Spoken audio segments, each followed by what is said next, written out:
Hello दोस्तों, स्वागत है आपका अपने YouTube channel read classes Soni Chomu पे। दोस्तों, राजस्थान की प्रमुख नदियां हम पढ़ रहे थे, जिसका पार्ट फर्स्ट हमने कंप्लीट कर लिया है। आज हम उसका पार्ट सेकंड स्टार्ट करेंगे। दोस्तों, अगर आप चैनल पे नए हैं तो चैनल को सब्सक्राइब जरूर कर लीजिएगा। स्टार्ट करते हैं आज की नदी, बनास नदी। कौन सी नदी? बनास। भाई, इसका उद्गम कहाँ से होता है? तो खमनोर की पहाड़ी राजसमंद में। बनास नदी का उद्गम कहाँ से होता है? खमनोर की पहाड़ी राजसमंद। इसका उपनाम है वन की आशा, वर्णाशा और वशिष्टि। क्या है इसका उपनाम? वन की आशा, वर्णाशा और वशिष्टि। भाई, चंबल की तरह ये भी कितने जिलों में बहती है? 6 जिलों में बहती है। कितने जिलों में? 6। राजसमंद, चित्तौड़गढ़, भीलवाड़ा, अजमेर, टोंक और सवाई माधोपुर। मतलब यह आपका राजसमंद हुआ। राजसमंद से निकल के कहाँ जाएगी? चित्तौड़गढ़ में। चित्तौड़गढ़ से कहाँ जाएगी? भीलवाड़ा में। भीलवाड़ा से अजमेर, अजमेर से टोंक और टोंक से सवाई माधोपुर में। और सवाई माधोपुर में जाके किस में मिल जाएगी? ये आगे चंबल नदी में मिल जाएगी। मतलब बनास किसकी सहायक नदी है? चंबल की सहायक नदी है। सवाई माधोपुर में जाकर रामेश्वरम नामक स्थान पर यह चंबल नदी में मिल जाती है। टोंक में सर्पिलाकार बहती है। भाई, जो आपका ये टोंक जिला है, कौन सा जिला? टोंक। यहाँ पर ये नदी सर्पिलाकार बहती है। किस आकार में बहती है? सर्पिलाकार। सर, इस पर कोई बांध भी बना हुआ है क्या? हाँ जी, टोंक में इस पर बांध बना हुआ है, बिसलपुर बांध। कौन सा बांध? बिसलपुर बांध। और यह पूर्णतया राजस्थान में बहने वाली सबसे लंबी नदी है दोस्तों, सबसे लंबी नदी है। तो वैसे पूछे तो आपको कौन सी मतलब लंबी नदी कौन सी करनी है आपको? चंबल नदी। और पूर्णतया राजस्थान में बहने वाली सबसे लंबी नदी कौन सी है आपकी? बनास नदी, जिसकी लंबाई है 480 किलोमीटर। इस पर सर त्रिवेणी संगम भी बने हुए हैं क्या? हाँ जी, बने हुए हैं। आगे है आपके प्रमुख त्रिवेणी संगम। तो सर, इस पे कितने त्रिवेणी संगम बने हुए हैं? 4। बनास नदी पे कितने त्रिवेणी संगम है? 4। जिसमें से पहला है बिगोद, बी से बिगोद और बी से भीलवाड़ा। नदियां कौन कौन सी है इसमें? बनास, बेड़च और मैनाल। सर, इसको याद कैसे करें? तो बेटा आप बीबीएम ले लो। क्या ले लो? बीबीएम। तो बनास, बेड़च और मैनाल। बिगोद त्रिवेणी संगम में कौन कौन सी नदियां हैं? बीबीएम, बनास, बेड़च और मैनाल। आगे है आपके राजमहल त्रिवेणी संगम। और राजमहल कहाँ है? टोंक। भाई, राजमहल को तो क्या खा गई? बड़ाई खा गई। क्या खा गई? बड़ाई खा गई। तो बै से बनास, डा से डाई और खा से खारी। राजमहल को क्या खा गई? बड़ाई। तो बनास, डाई और खारी। तीसरा त्रिवेणी संगम है देवधाम जोधपुरिया। और ये देवधाम जोधपुरिया भी कहाँ है? टोंक। कहाँ है? टोंक। और ये त्रिवेणी संगम जो है वो किस नदी पर बना हुआ है? तो बनास, बांडी और मानसी। बनास, बांडी और मानसी। चौथा त्रिवेणी संगम है आपका रामेश्वरम। और रामेश्वरम कहाँ है? सवाई माधोपुर में। बनास, चंबल और सीप। ये सील लिख दिया है, सीप है। सर, याद कैसे करें आप? तो ये ध्यान रखो, रामेश्वरम में कोई बच सी के कौन बचन है? तो बै से बनास, च से चंबल, सी से सीप। ये सील नहीं है, सीप है, ध्यान रखना। तो बनास, चंबल और सीप। सर, बनास की सहायक नदियां कौन कौन सी है? अरे बहुत सारी है सर, इसकी कोई ट्रिक बताओ ना। हाँ जी, ट्रिक भी है। इसकी ट्रिक है काली डाडी मामो खाको बेड़मैन कहते हैं। काली डाडी मामो खाको बेड़मैन कहते हैं। काली से काली सिंध, डा से डाई, डी से ढील, माँ से मानसी, मो से मोरेल, खा से खारी और को से कोठारी। बेड़ से बेडच और मैन से मैनाल। तो काली डाडी मामोखा को बेड़मैन कहते हैं। ये किसकी सहायक नदियां हैं? सारी की सारी बनास की। आगे है आपके लूणी नदी। कौन सी नदी? लूणी नदी। और लूणी नदी निकलती कहाँ से है? नाग पहाड़ी, अजमेर। ये आपका अजमेर है त्रिभुजाकार, यहाँ पे नाग पहाड़ी है। यहाँ से कौन सी नदी निकलती है? आपकी लूणी नदी। और ये उद्गम स्थान पर कहलाती है सागरमती। और जब इसमें सरस्वती मिल जाती है तो ये कहलाती है सरस्वती। पुष्कर में इसे कहते हैं साकरी। और कालिदास ने कहा यह तो अंतः सलीला है, यह तो मारवाड़ की गंगा है, यह तो लवणवती है, यानी नमक तैयार करने वाली नदी है। बालोतरा बाड़मेर में जाने के बाद ये खारी हो जाती है, इसीलिए ये तो आधी मीठी और आधी खारी है। कौन सी नदी? आपकी लूणी नदी। लूणी नदी को आधी मीठी आधी खारी भी कहा जाता है। क्यों? क्योंकि बालोतरा बाड़मेर तक तो मीठी और उसके बाद में खारी हो जाती है। जालोर में इसके प्रवाह क्षेत्र को कहा जाता है रेल या नेड़ा। क्या कहा जाता है? रेल या नेड़ा। जो आपका गोडवाड़ प्रदेश है ना, उसमें आ जाता है ये जालोर।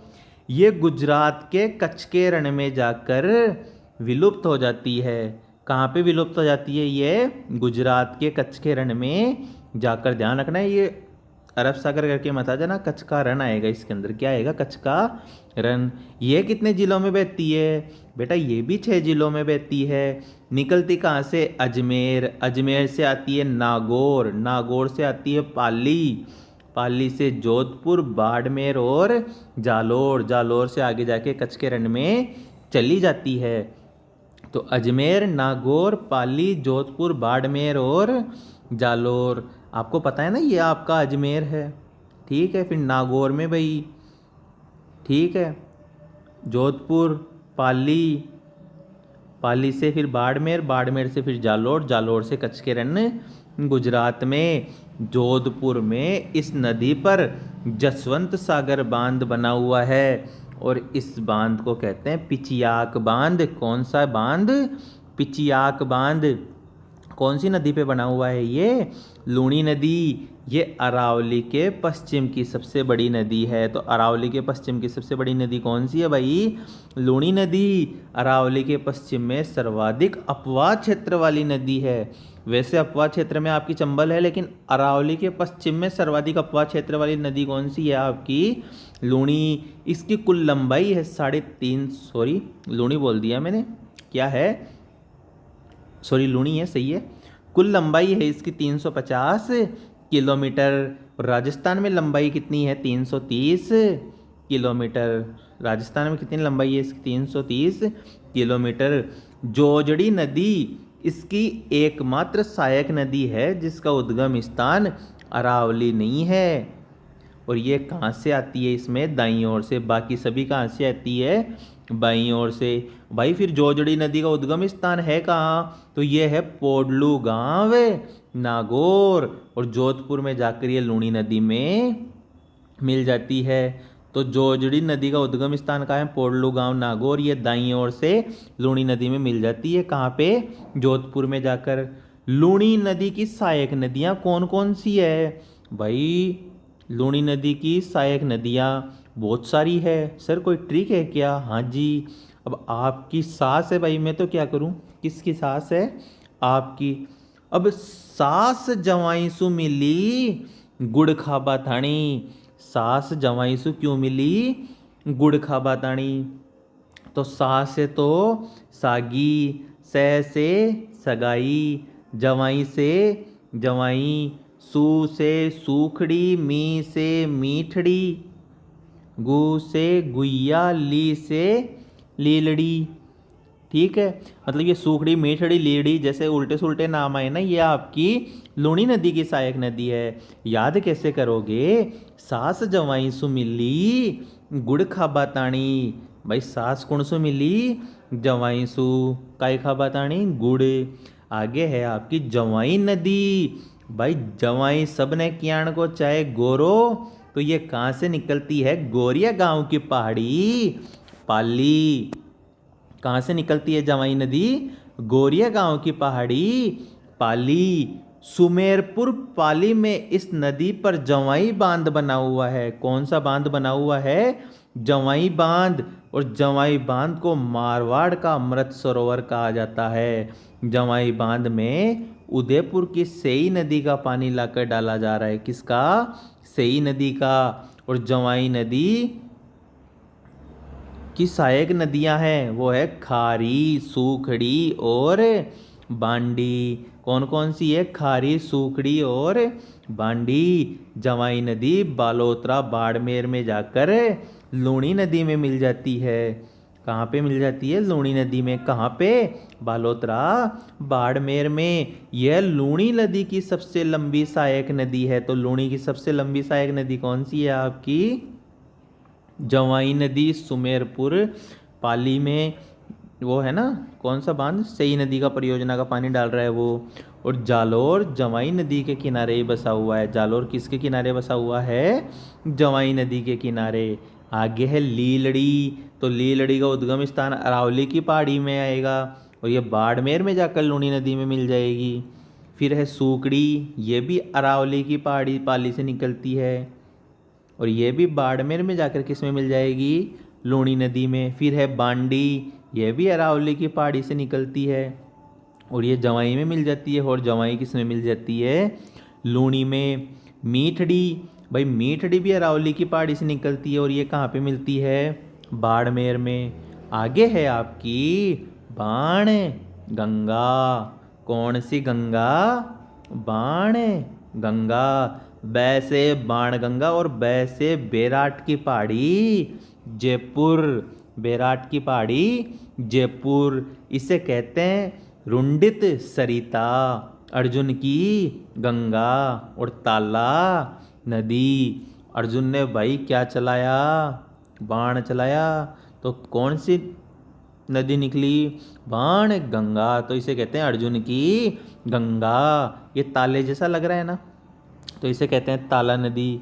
और सरिता ने ताला लगाया तो रुंडित सरिता। इसका प्रवाह क्षेत्र है जयपुर, दौसा और भरतपुर में।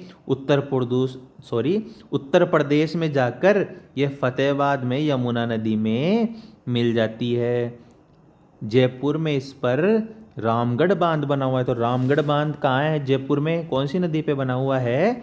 बाण गंगा। 1982 में रामगढ़ बांध में एशियाई खेल हुए जहाँ नौकायान प्रतियोगिताएं हुई। इसकी कुल लंबाई है 380 किलोमीटर और बेराट सभ्यता बाणगंगा नदी के किनारे बसी हुई है। इसकी प्रमुख सहायक नदियां हैं पलोसन, सूरी, नाली और गुमटी। पलोसन, सूरी, नाली और गुमटी। ठीक है। आगे है आपकी मोरेल नदी। मोरेल नदी निकलती है चैनपुरा की पहाड़ी जयपुर। भाई मोरेल वालों को चैन है क्या? नहीं है। तो चैनपुरा की पहाड़ी जयपुर। चैनपुरा को राजस्थान का नरक भी कहा जाता है। इसका प्रवाह क्षेत्र है जयपुर से दौसा, दौसा से करौली और करौली से सवाई माधोपुर। सवाई माधोपुर में जाके ये किस में मिल जाएगी? बनास। और बनास जाके किस में मिल जाएगी? चंबल में। तो प्रत्यक्ष या अप्रत्यक्ष रूप से ये किसकी सहायक नदी हो गई? उस बनास की। ठीक है। आगे है आपकी मोरेन। वो मोरेल थी चैनपुरा की पहाड़ी जयपुर। ये मोरेन है और मोरेन निकलती है डूंगरपुर की पहाड़ी से और ये किसकी सहायक नदी है? माही की। और मोरेल किसकी थी? बनास की। आगे है आपके नदी, तो नदी घग्गर नदी सबसे इंपॉर्टेंट है, ध्यान रखना। इसका उद्गम है शिवालिक की पहाड़ी हिमाचल प्रदेश। और ये कहाँ कहाँ बहती है? हिमाचल प्रदेश, पंजाब, हरियाणा और राजस्थान में। हिमाचल प्रदेश, पंजाब, हरियाणा और राजस्थान। ठीक है। पहरा ही याद रख दो आप तो, जैसे पै है रा ही।